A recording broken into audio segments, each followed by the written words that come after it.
30 août 1991. Une date, un lieu, Tokyo. Pour les passionnés d'athlétisme, je pense que ces mots évoquent immédiatement une nuit assez folle, non? Un duel au sommet et un saut qui a marqué l'histoire.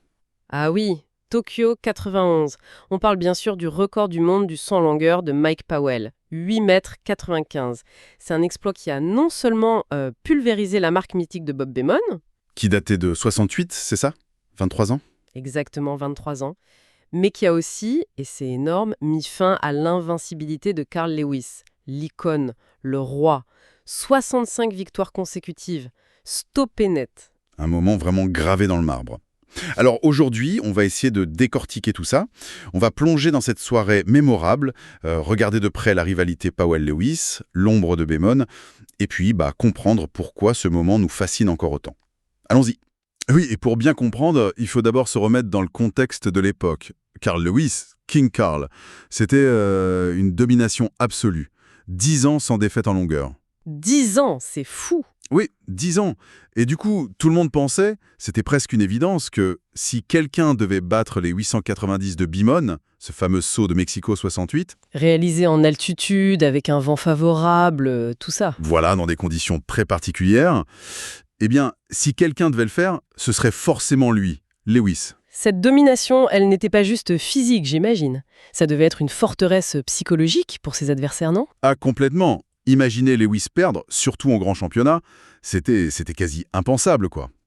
Et pourtant, il y a cette anecdote fascinante bien avant Tokyo. Ah oui, vous pensez à Indianapolis? Exactement. Indianapolis 1982. Lewis a à peine 21 ans. Il sort un saut qui atterrit très très loin, bien au-delà des 9 mètres. Les estimations parlent de 9 mètres 14, peut-être plus. Un saut qui aurait pulvérisé Beamon. Mais il n'a jamais été validé? La faute était si nette que ça? Eh bien, c'est là que ça se corse un peu. Le juge lève le drapeau rouge. Planche mordue. Sauf que Lewis, lui, a toujours juré ne pas avoir touché la plasticine. D'accord. Et apparemment, certains témoignages allaient dans son sens. Mais bon, à l'époque, pas de ralenti vidéo pour vérifier. La décision du juge est finale, le sable est ratissé. Fin de l'histoire. L'ironie, c'est terrible. C'est ça. L'ironie, c'est que Lewis, à ce moment-là, il devait se dire « Bon, j'ai toute ma carrière devant moi pour battre ce record officiellement. » Sauf que, cette occasion précise, un saut mesuré aussi loin dans des conditions légales, elle ne s'est jamais représentée pour lui. Jamais. Dingue. Et face à ce roi quasi intouchable, il y avait donc Mike Powell. On le décrit souvent comme ayant une personnalité très différente, plus extravertie, non? Presque un showman. Oui, c'est l'image qu'il renvoyait. Un type plutôt jovial, guéluron, comme on dit parfois. Mais attention, sous cette façade, il y avait une vraie frustration, je crois. Laquelle? Celle d'être toujours dans l'ombre de Lewis, de ne pas avoir la reconnaissance qu'il pensait mériter. Il a développé une véritable obsession pour Lewis. Il a même dit qu'il le diabolisait. Son but ultime, c'était de le battre. Pas juste gagner, battre Lewis. On le peint souvent comme l'outsider type, mais il n'était pas non plus un débutant complet, c'est sûr. Son coach, Randy Huntington, croyait en lui depuis un moment, j'ai lu ça. Ah non, pas du tout un inconnu, pour mettre les choses en place. Powell, c'était quand même le vice-champion olympique en titre, derrière Lewis à Séoul en 88. D'accord, oui. Il avait déjà sauté à 8,66 m, c'était dans le top 5 mondial de l'époque. Et l'anecdote avec Huntington, elle est parlante. Dès 88, il va voir Bob Beamon et lui dit en gros « Je coach le type qui va battre votre record ». Ah ouais? Et Beamon, on imagine, est resté assez sceptique, disons. Et Powell, lui, se nourrissait de ce scepticisme. Et il y avait aussi cette histoire où Beamon serait parti d'un meeting avant son concours. Powell l'a très mal pris, comme un manque de respect. Ça l'a motivé, c'est sûr. Donc ce sentiment d'être un peu sous-estimé, ça a été un moteur pour lui. Plus qu'une simple ambition, j'ai envie de dire. Je pense que les deux sont liés en fait. L'ambition, bien sûr, elle était là. Mais ce besoin de prouver sa valeur, de battre Lewis et de s'attaquer à la légende Beamon, ça a sûrement décuplé sa rage de vaincre. Il ne visait pas qu'une médaille, il visait l'histoire. Carrément. Bon, alors arrivons à cette fameuse soirée. 30 août 1991, Tokyo. L'ambiance est décrite comme électrique, très humide, lourde, et un vent un peu capricieux, tourbillonnant, apparemment à cause d'un typhon pas loin. Le décor parfait pour un truc un peu fou. Exactement. Et le début du concours, il semble confirmer la hiérarchie. Powell est clairement tendu. Il commence avec un petit 7,85 m, Oula, oui. pas terrible. Et Lewis, lui, Impérial. Dès son premier essai, 8,68 m. Une marque énorme. Déjà son meilleur saut depuis 3 ans, il met la pression d'entrée. Powell se reprend un peu après, 8,54 m, c'est mieux. Mais Lewis, ce soir-là, il est sur une autre planète. Troisième essai, 8,83 m. Le stade retient son souffle, mais Mais le vent est trop fort, plus 2,3 mètres par seconde, juste au-dessus de la limite des 2,0 mètres pour qu'un record soit homologué. Donc, performance incroyable, mais pas pour les tablettes officielles. Et ce n'était que le début. parce qu'au quatrième essai, Lewis fait encore plus fort. Il sort un saut impensable, 8,91 m, 1 cm de mieux que Beamon.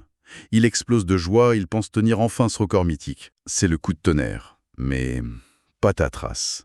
L'anémomètre affiche plus 2,9 mètres secondes. Encore trop de vent. Record non homologué.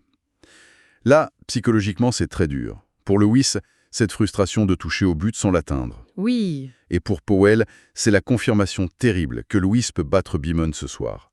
Que lui va devoir sortir un exploit monumental, non seulement pour battre son record perso, mais peut-être pour battre le record du monde officiel pour espérer gagner. La pression devient énorme. d'autant que juste avant ça, à son propre quatrième essai, Powell aussi avait fait un saut gigantesque, non? Mais il avait mordu. C'est ça, le fameux Mike Fool. On le voit hurler de frustration à genoux sur la piste. Il savait qu'il venait de gâcher une occasion en or. Mais paradoxalement, ce saut mordu, ça a peut-être été un déclic. Ah bon? Comment ça? Mais ça lui a prouvé, à lui et à son clan, qu'il avait la distance dans les jambes. Ce soir-là. Qu'il pouvait le faire. Son coach Huntington lui dit juste de reculer un peu ses marques pour l'essai suivant. Simple ajustement. Et on arrive donc au 5e essai de Mike Powell. Le moment clé. On imagine la concentration. Ces fameux moulinets avec les bras avant de s'élancer. La course d'élan, l'impulsion, l'envol. Tout a l'air parfait. La suspension en l'air semble durer une éternité. Il retombe loin, très très loin dans le sable. L'attente, après, est insoutenable. Le stade est suspendu. Tout le monde regarde le juge de la planche. Drapeau blanc. Le saut est valable. Ouf. Ensuite, le vent. L'affichage. Plus 0,3 millisecondes. Parfaitement régulier. Le record peut être battu. Tous les yeux sont rivés sur le tableau d'affichage. Powell est à genoux, il se cache le visage, puis il se relève, il tourne en rond, il n'arrive pas à tenir en place. Il le sent, peut-être. Et soudain, les chiffres apparaissent. 8, 9, 5, 8,95 m. Le stade explose, littéralement. Et Powell explose avec. Il part dans une course folle sur la piste, il n'y croit pas, il hurle sa joie. Il vient de faire tomber le mur Beamon. C'est fait. Et voilà. En un instant, au milieu de cette euphorie incroyable, un record qui paraissait éternel est battu. C'est un séisme dans le monde de l'athlé. Battre Beamon, en finale mondiale. Contre un Lewis stratosphérique ce soir-là. C'est un alignement de planètes absolument unique. Mais attention, ce n'est pas tout à fait fini. Non, bien sûr, il reste Carl Lewis, et on sait que Lewis, c'est pas le genre à abandonner.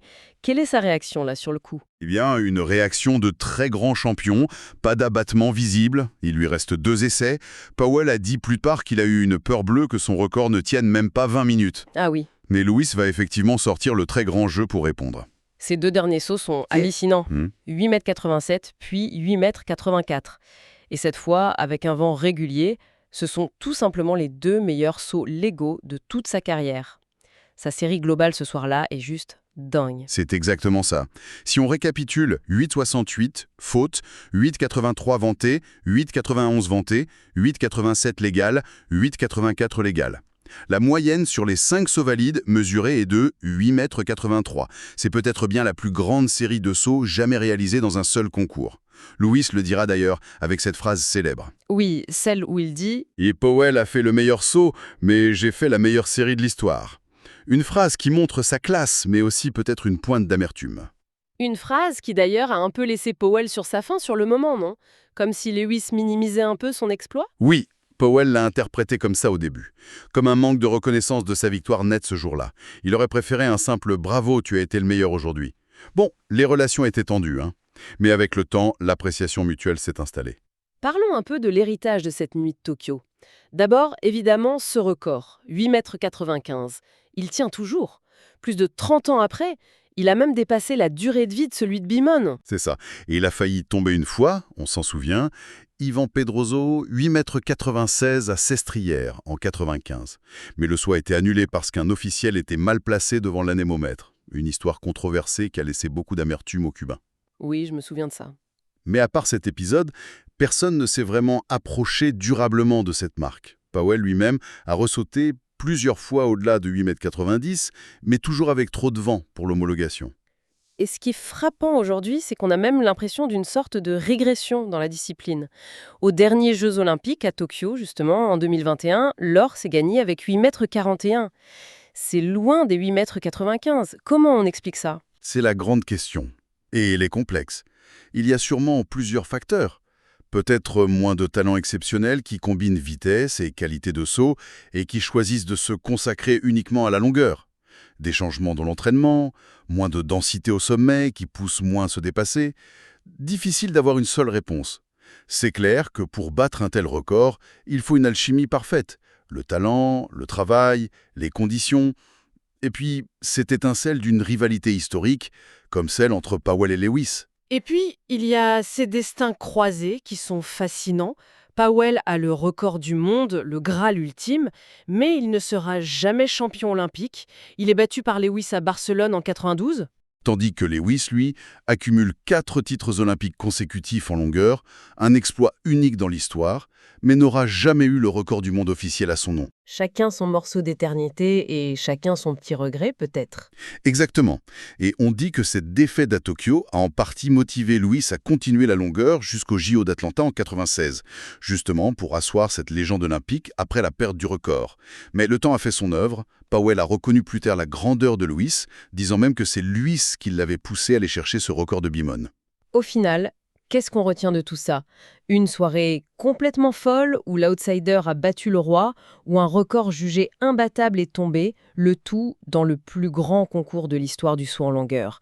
Un condensé de sport, de drame, d'exploits. Absolument. Un moment suspendu dans le temps. Et ça nous laisse avec une question, peut-être, pour terminer. Pourquoi est-ce que ce concours de Tokyo résonne encore aussi fort aujourd'hui, plus de 30 ans après? Est-ce la performance pure, le duel au sommet, la dramaturgie incroyable? Sans doute un peu de tout ça.